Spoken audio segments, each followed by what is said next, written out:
propósito de este live nos hemos retrasado un poco porque queríamos presentarnos un poco más temprano, pero miren la hora, ¿no? Se nos ha pasado el tiempo, hemos estado muy ocupados con muchas actividades. Les cuento que el día de hoy hemos tenido el debut de un nuevo paciente que ha ingresado a diálisis, ¿no? Y bueno, hemos estado muy ocupados tratando de solucionar el problema de salud que presenta,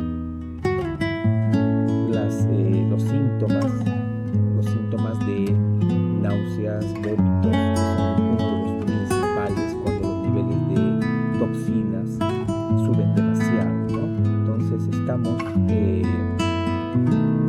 justamente en ese camino, bueno, cansados, ¿no?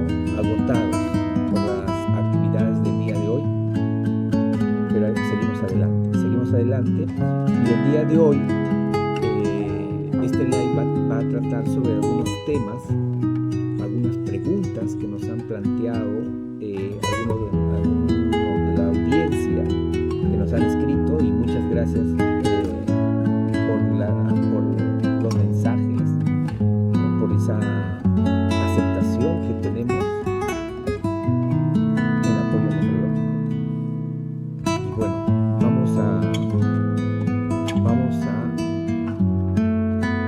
empezar, ¿no? Vamos a empezar exponiendo algunas de las cosas que necesitamos saber respecto a la salud renal, ¿no? La salud renal. Y a propósito de las preguntas que tenemos y de las enfermedades que tenemos que afrontar y tenemos que salvar, porque ustedes saben que la enfermedad renal, y como ya les expliqué en anteriores oportunidades, la enfermedad renal tiene mucho que ver con otras enfermedades, ¿no?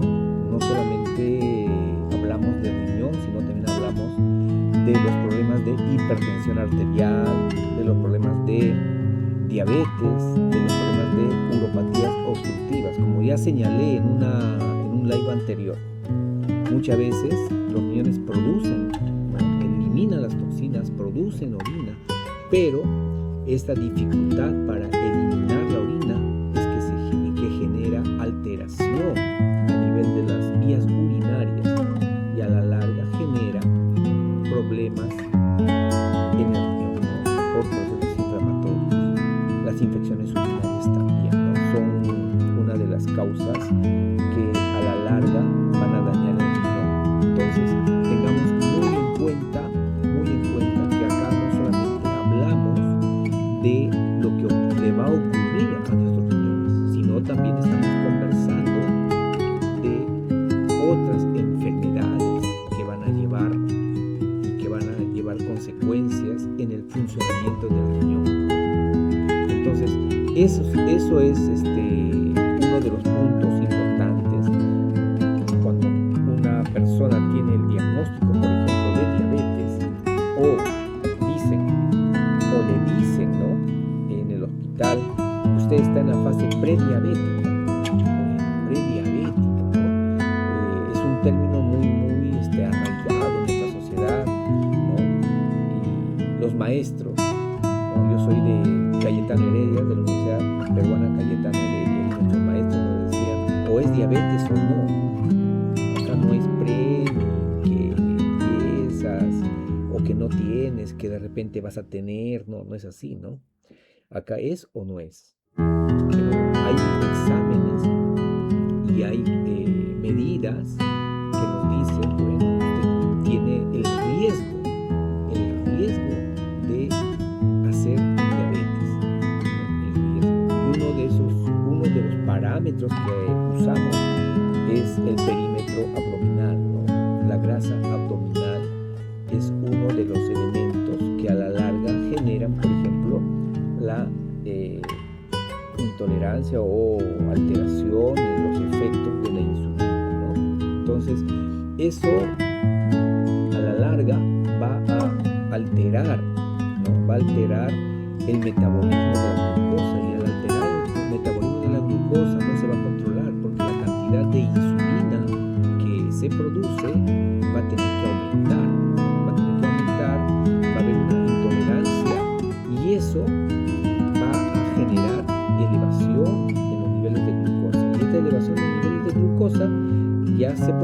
posteriormente, ¿no? Al inicio solamente es una elevación de los niveles de insulina, y entonces tenemos que dosar nosotros los niveles de insulina, y para eso usamos algunas pruebas especiales.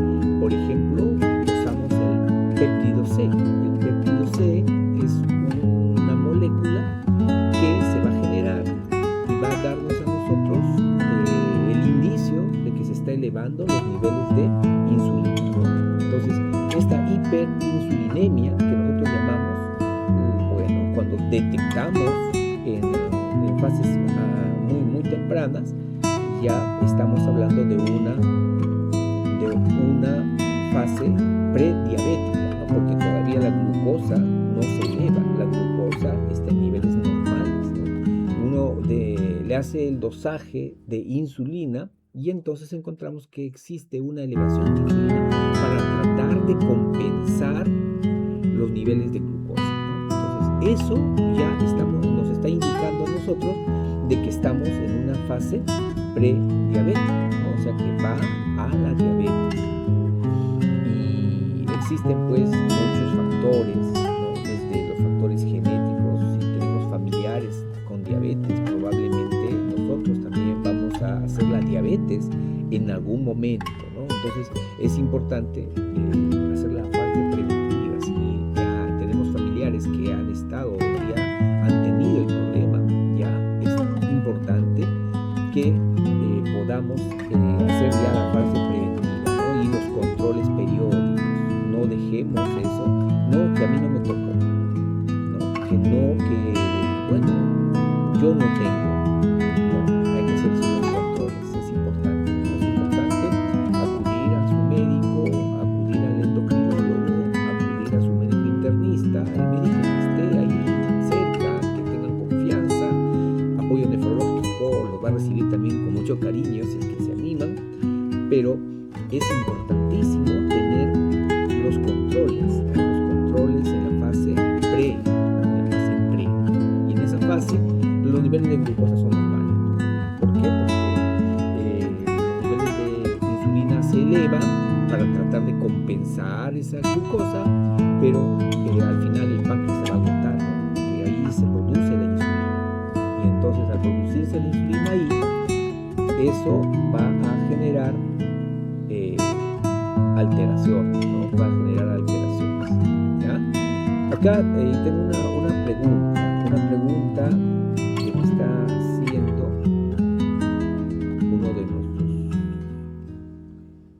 uno del auditorio, ¿no? De este auditorio imaginario que tenemos acá en el live.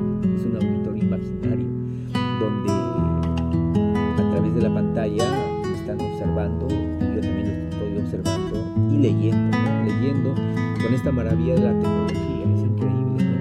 Que en esta época tengamos esto que nos permite acercarnos un poco más y podernos de repente comunicar y ni siquiera conocernos, ¿no? Y eso es importante porque de esa manera podemos llegar a más gente y podemos llevar información, ¿no? La información de internet hay que también tomarlo con mucha cautela, con mucho cuidado, porque también existen pues falsas informaciones. Hay que dilucidar bien los temas que nos están exponiendo y saber, ¿no? Leer, ingresar a Google, revisar. Hoy en día nuestros pacientes están más informados, ¿no? Porque no es como antes. Ahora nuestros pacientes ya leen, y eso es importante, ¿no? Ya tenemos diabetes, qué tengo que hacer, qué alimentos no voy a comer, qué exámenes voy a hacer, y están incluso hasta nos dicen, ¿no? Nos dicen, doctor, ¿y no me va a hacer tal prueba? Imagínense, y es bueno, ¿no? Es bueno, y eso me alegra mucho, porque eso indica pues de que hay interés, ¿no? Hay interés, y ya creo que la información está muy cerca de cada uno de nosotros, ¿no? Gracias a esta maravilla de la tecnología. Lo único que tenemos que hacer es saber qué sí y qué no, y en qué momento y cómo, ¿no? De repente nosotros como profesionales vamos y podemos ayudar en ese sentido, tratando de que se enfoque mejor y de que no llevemos pues la información de forma incorrecta, o que apliquemos la información a todos los casos, ¿no? Que tampoco no es así, ¿no? Entonces, eso es importante, ¿no? Eso es importante y precisamente me animo a hacer un live que, bueno, a mí yo no soy muy partidario de esto, pero bueno, me interesa porque quiero aportar un poco respecto a lo que es la parte preventiva, ¿no? Como señalé en los lugares donde he estado acudiendo, asistiendo, el crecimiento vertiginoso que tenemos en los pacientes que están llegando a diálisis, ¿no? Es abismal esto y es desesperante y preocupante, ¿no? Pero, ¿qué hacemos? ¿Qué hacemos? Nosotros como médicos vamos a mirar esto, cómo evoluciona, ingresar y decir, bueno, ya el hospital se llenó, ¿qué hacemos? Que vayan pues a las clínicas. Pero no debe de ser así, ¿no? Debemos de empezar a ver la parte preventiva. En los hospitales, por ejemplo, se instauró lo que es salud renal, pero la salud renal resulta siendo un saludo a la bandera, ¿no? Ha sido solamente una promoción en un momento determinado y después de eso, quedó en nada. ¿Qué hacer? ¿Qué es lo que ustedes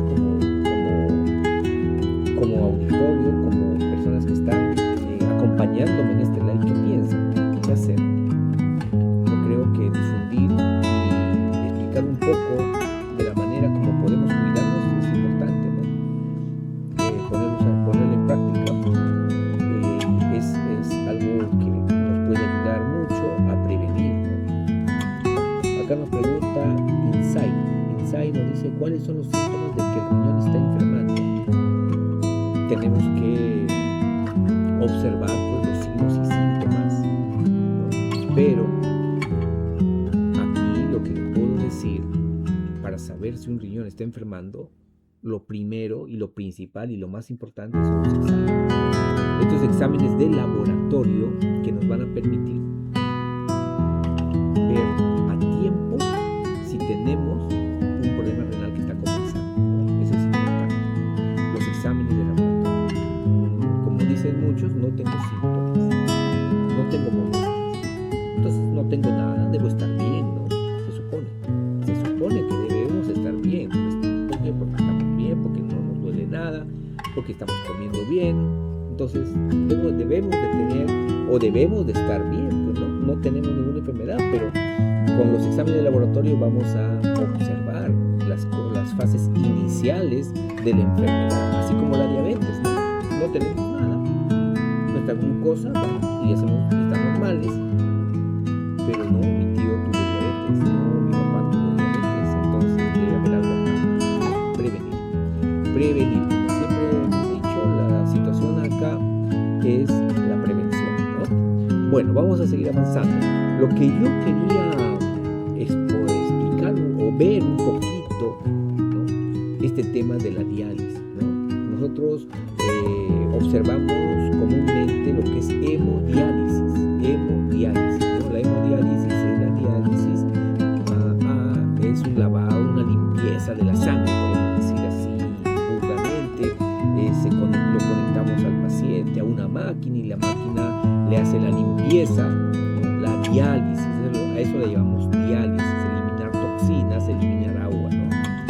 Cuando ya la fase es avanzada de la insuficiencia renal, estamos hablando de estadio 4, estadio 5, ya el paciente queda en el programa de hemodiálisis, ¿no? Entonces ya tienen que acudir, ¿no? Gise Osorio, gracias, saludos también, saludos, sí, me recuerdo mucho de Trujillo, ¿no? Trujillo, donde también he estado mucho tiempo, tengo muchos amigos, muchas amigas, muchas enfermeras, amigas por allá, muchos centros que visité, el mismo hospital donde trabajé, o sea, alegría, ¿no? Una alegría saber que por allá también me recuerdan y me envían los saludos, muchas gracias. Bueno, lo que quería, no me quiero, a veces me desvío muy rápido, yo me voy por la tangente, ¿no? Lo que quería de repente hablar un poco es de esta forma de diálisis que es la hemodiálisis, ¿no? La hemodiálisis es el tratamiento que se hace con una máquina y para ello se coloca un catéter, ya sea en las partes cervicales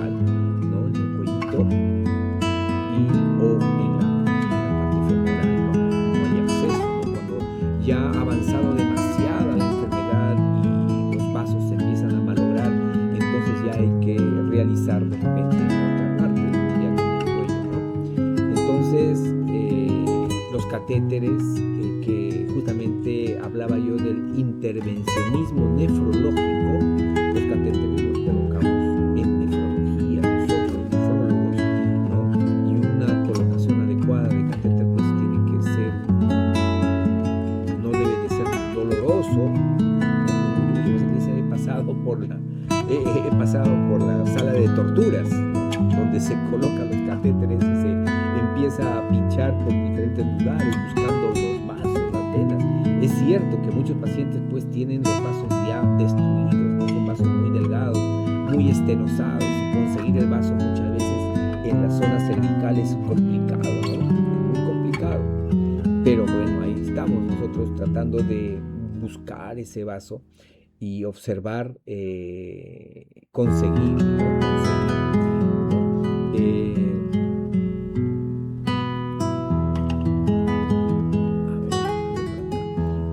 Y precisamente eso es lo que, en eso estamos, ¿no? Nosotros los nefrólogos tratando de buscar de que podamos conseguir y no hacer mucho daño, ¿no? La idea es de que no se haga mucho daño al paciente, que el paciente no considere que esto ha sido una tortura y que se pueda dializar bien, ¿no? Que es lo que queremos, ¿no? Que se pueda dializar adecuadamente y que no sea pues muy traumático, como muchos lo señalan, ¿no? Que sea una colocación, ¿no?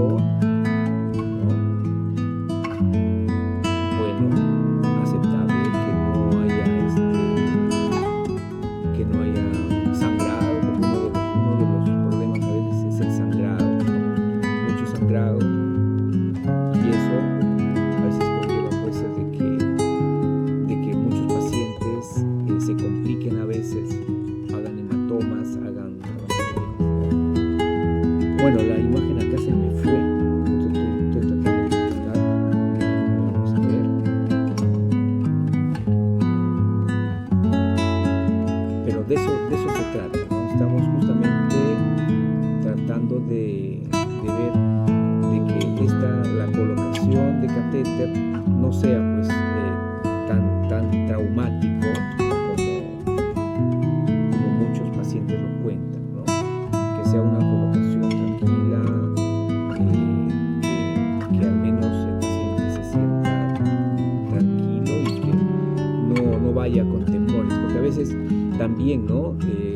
Las experiencias de los pacientes son los que alarman, alertan, y a veces el sufrimiento que ya el paciente tiene por la misma enfermedad, ¿no?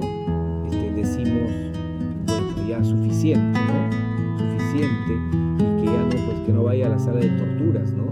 Sino que el procedimiento al menos no sea pues tan traumático y que pueda realizarse, ¿no? Que eso es lo que queremos, ¿no? Y bueno, justamente estábamos hablando de estos catéteres,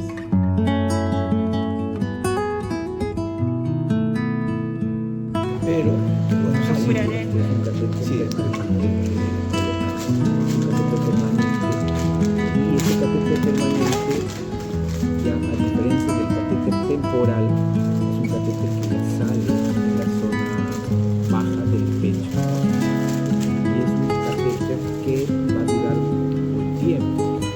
Imagínense esto, que es uno de los traumas que tienen los pacientes.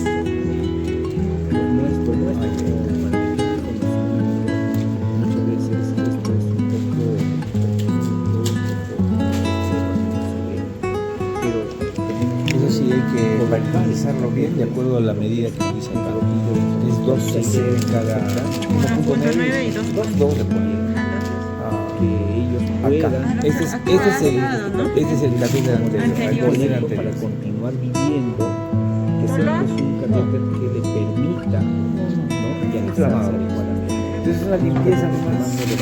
Y punto, acá hay un punto en esta parte de acá. ¿Observen? Eso que quede. Ahí sale. Sí. Es un catéter que ya no se va a notar en la zona de los pulmones. Una de las cosas que los pacientes señalan. Con gasita es mejor. Con gasita es mejor. Para estar viendo. Porque si no va... Vamos a ver.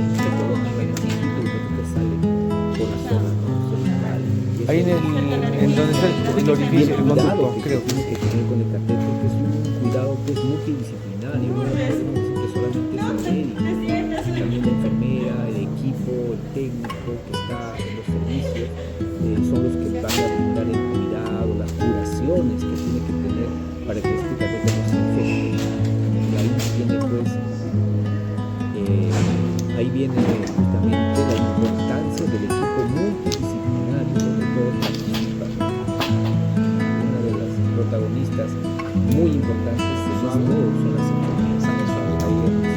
enfermeras que se sacrifican todos los días con los pacientes, todos los días, que los tratan con mucho cariño, bueno, a ellas, en salud, están observando los cuidados que se tienen que tener, la delicadeza con que se debe tratar a los pacientes, porque ellos ya suficiente sufrimiento con la enfermedad, ya el maltrato no está bien, y no solamente el maltrato es en el tema personal, sino también muchas veces el maltrato en lo que es el procedimiento, muchas veces un procedimiento traumático, un procedimiento donde el paciente sufre,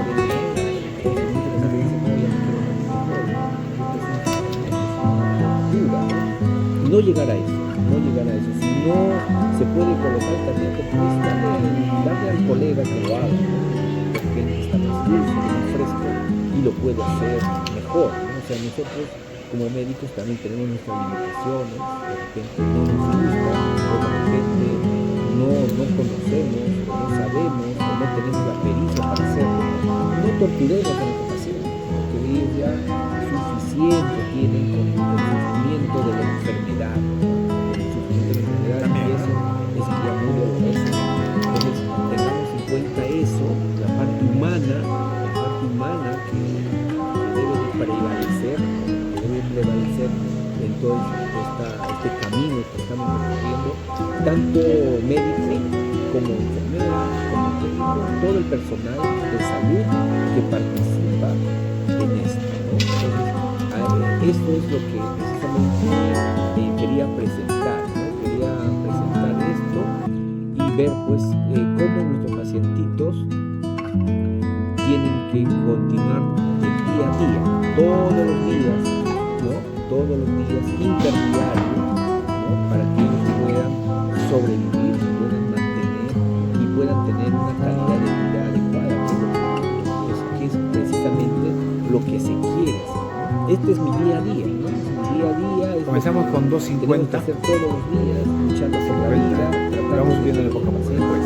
Estén en buenas condiciones. Bueno, la imagen ha salido echada, pero bueno, lo más importante acá era mostrarles cómo es este día a día con esta máquina que es de hemodiálisis, ¿no? Esto es la hemodiálisis, donde la sangre pues llega a la bomba lo lleva a un filtro, el filtro limpia la sangre y retorna al paciente, ¿no? Este es el día a día de muchos pacientes, de muchas personas que han perdido la función de sus riñones.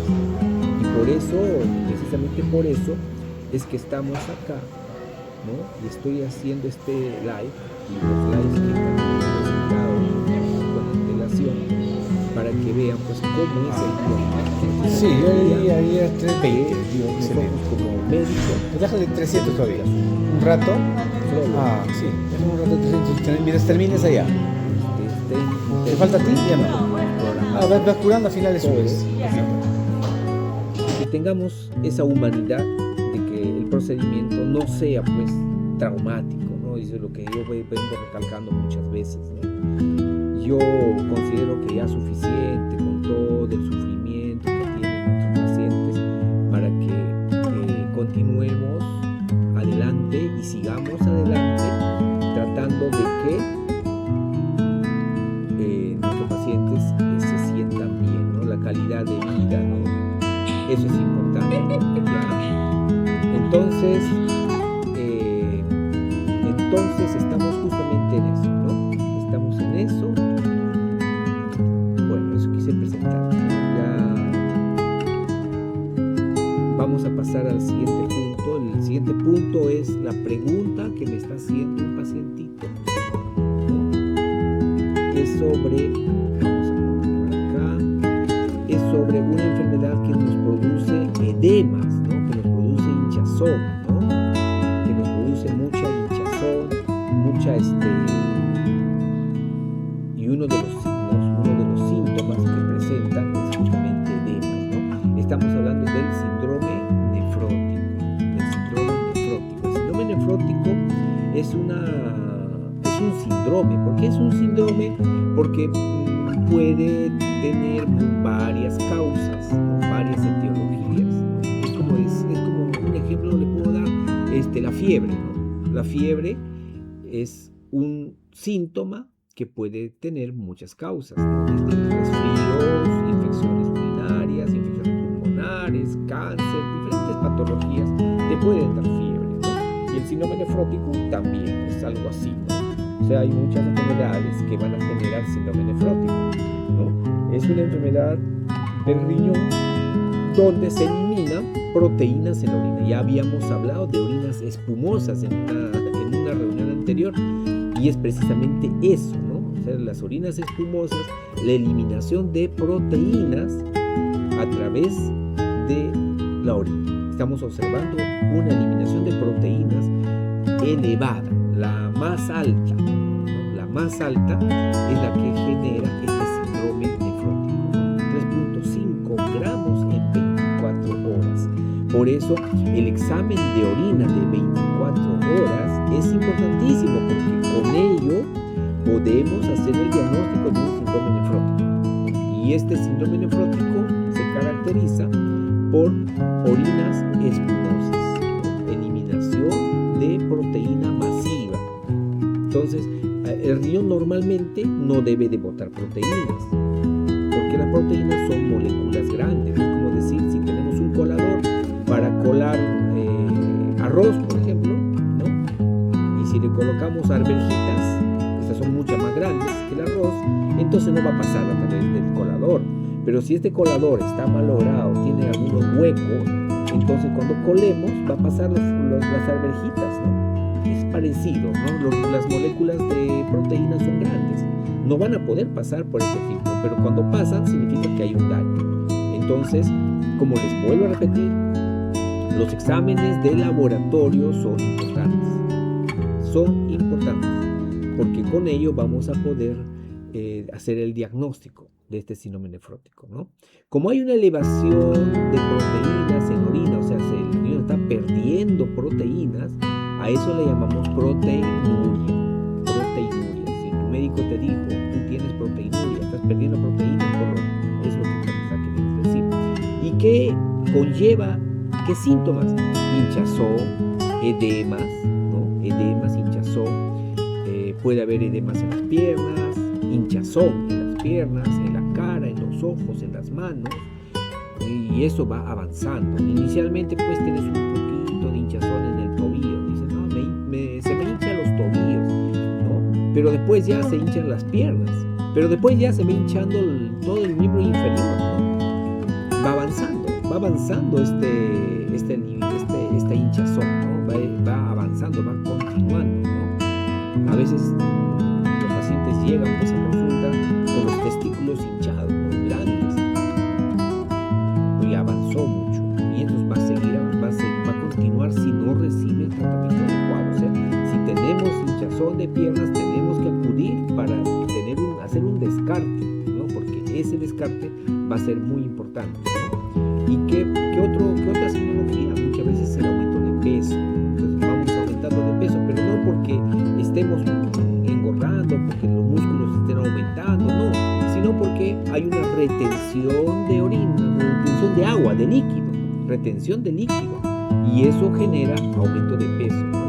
Y en sangre va bajando las proteínas, porque vas perdiendo a través de la orina. Imagínense, si perdemos 3.5 gramos en 24 horas, que es un día, en un mes, ¿cuánto perdemos? Imagínense, ya si fuesen 3 gramos nomás por día, son 3 por 3, 9, imagínate, ¿no? Estamos perdiendo buena cantidad en un mes, ¿no? Y eso pues va debilitando a nuestro pacientito, ¿no? Le va bajando las proteínas, y las proteínas en sangre son importantes, ¿no? Son muy importantes. ¿Por qué? Porque eso nos va a permitir mantener nuestros tejidos. Y cuando hay una pérdida de proteínas, entonces no hay una reparación adecuada en nuestros tejidos, ¿no? ¿Cuáles son las causas? Hay muchas causas, ¿no? Una de las principales y primeras causas es una glomerulonefritis. La glomerulonefritis es el proceso inflamatorio de los glomérulos. ¿Y qué son los glomérulos? Las unidades funcionales del riñón. En el riñón tenemos millones de glomérulos. Cada glomérulo es como un riñón en miniatura, microscópico, no lo podemos ver a simple vista, pero ahí están los glomérulos en el riñón. Y cuando estos glomérulos se inflaman, y causas, también hay varias causas, ¿no?, de inflamación de los glomérulos, ¿no? Entonces, cuando se inflaman estos glomérulos, entonces empezamos a perder proteínas, y muchas veces tenemos que hacer una biopsia renal para poder determinar qué tipo de glomerulonefritis tenemos y cuál es la causa, y de acuerdo a ello el tratamiento. O sea, una glomerulonefritis tiene muchas causas, pero genera pérdida de proteínas de rango nefrótico. Cuando hablamos de rango nefrótico, estamos hablando pues de una pérdida de proteínas elevadas, ¿no? Una pérdida de proteínas grandes, elevadas. Entonces, eso nos va a generar mayor pérdida de proteínas, porque hay una inflamación, ¿no? Otra causa, diabetes. La diabetes también altera el riñón, y al alterar el riñón tenemos hinchazón, ¿no? Pérdida de proteínas. Muchos pacientes diabéticos se presentan con edemas, con hinchazón. ¿Qué hacemos? Corregir eso, tratar de controlar. Más adelante, si me envían un mensaje, quieren saber un poco sobre la diabetes, cómo controlarlo, me escriben, que con mucho gusto vamos a continuar conversando sobre este tema, ¿no? Lupus es otra causa, como habíamos conversado ya en una charla anterior. Lupus eritematoso sistémico, que es una enfermedad también sistémica. ¿Sistémica por qué? Porque afecta a todo nuestro cuerpo.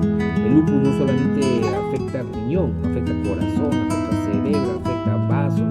Es una actividad autoinmune, o sea que a nosotros mismos, nuestros propios tejidos son atacados por nuestras propias defensas, ¿no? Entonces, esta es una enfermedad, ¿no? Yo sé que acá en nuestro auditorio hay muchas personas que han sufrido de repente lupus en estos momentos, ¿no? Y lo tienen, y están recibiendo tratamiento para lupus, ¿no? Es una enfermedad autoinmune. Y aparte de esta enfermedad autoinmune, hay otras enfermedades autoinmunes, ¿no? O también hay enfermedades infecciosas que despiertan la autoinmunidad, ¿no? La autoinmunidad. Esta autoinmunidad, pues, no tenemos una causa, ¿no? O sea, mejor dicho, no tenemos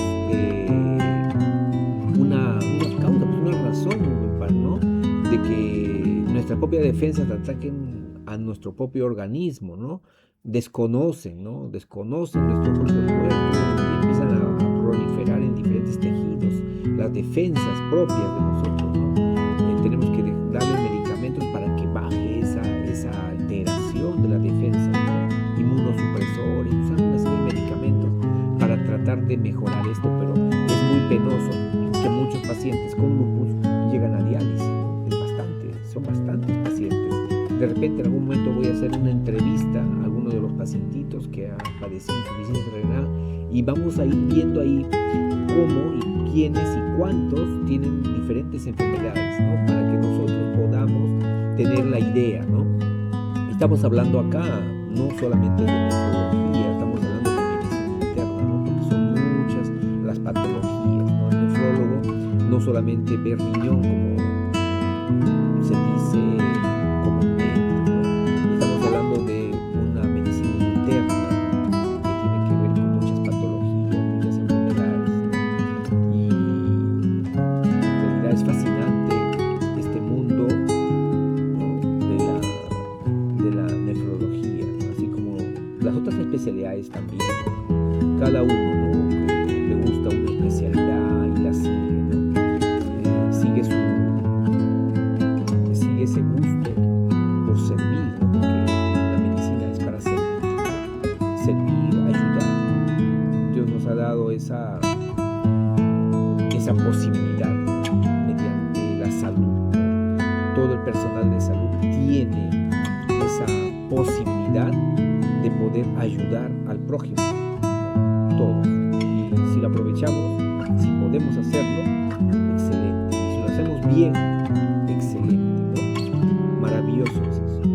Bueno, vamos a la siguiente pregunta que también me hicieron a propósito de un paciente que tiene o que ha presentado insuficiencia renal, ¿no? Insuficiencia renal, y ha tenido que ingresar a diálisis, pero ha ingresado a diálisis peritoneal, ¿no? A diálisis peritoneal. Y entonces este proceso de diálisis peritoneal, que también ya hablaremos en su momento, es el catéter. Es un catéter que se coloca y que hay que ir observando y cuidándolo también. La limpieza, la higiene en diálisis peritoneal es importante, ¿no? Y acá les presento una imagen de un orificio donde sale justamente el catéter. Este es el catéter, ¿no? Y está justamente el orificio externo por donde sale. Miren esa imagen del orificio. Si nosotros observamos, si tú estás en diálisis peritoneal y observas un enrojecimiento del orificio, por favor, tienes que actuar de inmediato para curar y que te vea el médico, porque esto puede conllevar a infección de todo el túnel y podría generar peritonitis, ¿no? Podría complicarlo. Entonces, sí, es importantísimo observar el color del orificio, ¿sí? Como me preguntaron, estoy presentando esta laminita donde encontramos eso, ¿no?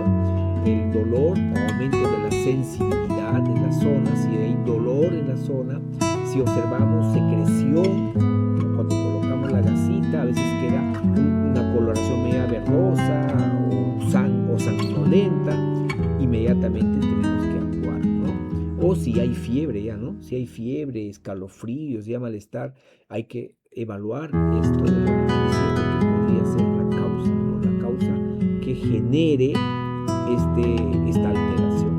No hay que ignorarlo, hay que observar y hay que actuar de inmediato, ¿ya? Entonces, espero que con esto esté respondiendo a la pregunta de nuestro amigo Zacarías, que nos ha escrito desde Cusco. Y una pregunta que me hicieron también es cómo cuidar nuestros riñones, ¿no? ¿Cómo cuidar? ¿Qué hacer? ¿No? ¿Qué hacer? ¿Qué comer? Sabemos de que nuestra salud está relacionada mucho con nuestros alimentos, nuestros hábitos, nuestra calidad de vida, nuestras actividades diarias, ¿no? Y muchas enfermedades las generamos como consecuencia de nuestros hábitos alimentarios. Entonces, ¿qué comer?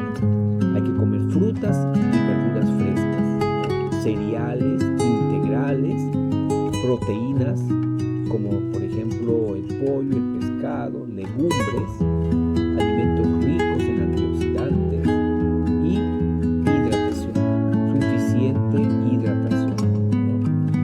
tenemos que evitar? Evitemos la sal y los alimentos ultraprocesados, ¿no? Escuché o vi un reporte donde dicen que el cáncer está incrementándose en jóvenes, ¿no? Hay muchos jóvenes que están ahorita con cáncer. ¿Y por qué? Señalan pues de que los alimentos ultraprocesados son los causantes de esto, ¿no? Son alimentos que ya han pasado pues por cambios químicos y ya perdieron sus propiedades nativas, naturales, ¿no?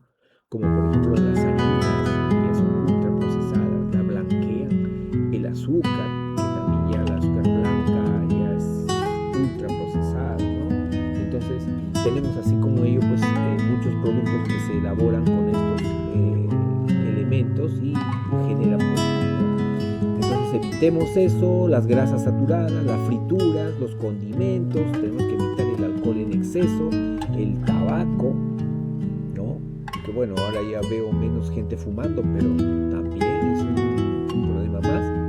Y hay que observar también que el uso de muchos antiinflamatorios, medicamentos para el dolor, hay gente que está acostumbrada, le duele una cosita, se va a la farmacia y toman un antiinflamatorio, le duele otra cosita, se van a la farmacia y toman. Esto genera alteración en el funcionamiento del cuerpo, ¿no? Entonces, en la medida de todo, evitar los alimentos procesados, evitar las gaseosas, ¿no? Las gaseosas tienen mucho azúcar, tienen preservantes, tienen colorantes. Usar más bien refrescos naturales, líquidos naturales, ¿no? Frutados, ¿no? Eso es importante, ¿ya? De esa manera vamos a cuidar entonces nuestros riñones. Muy bien, yo creo que suficiente por hoy, no quiero cansarles más.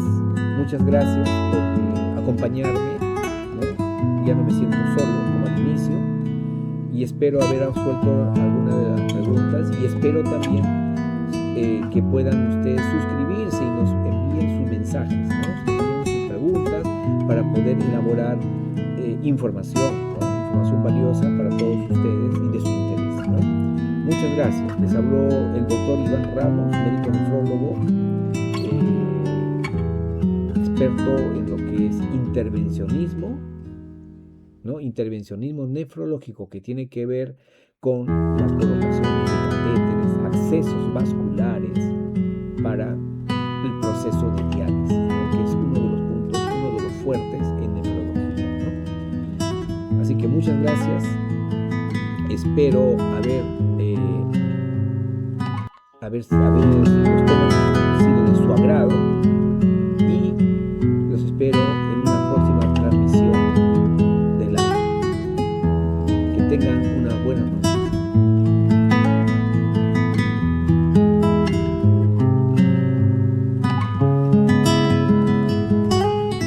Buenas noches con todos.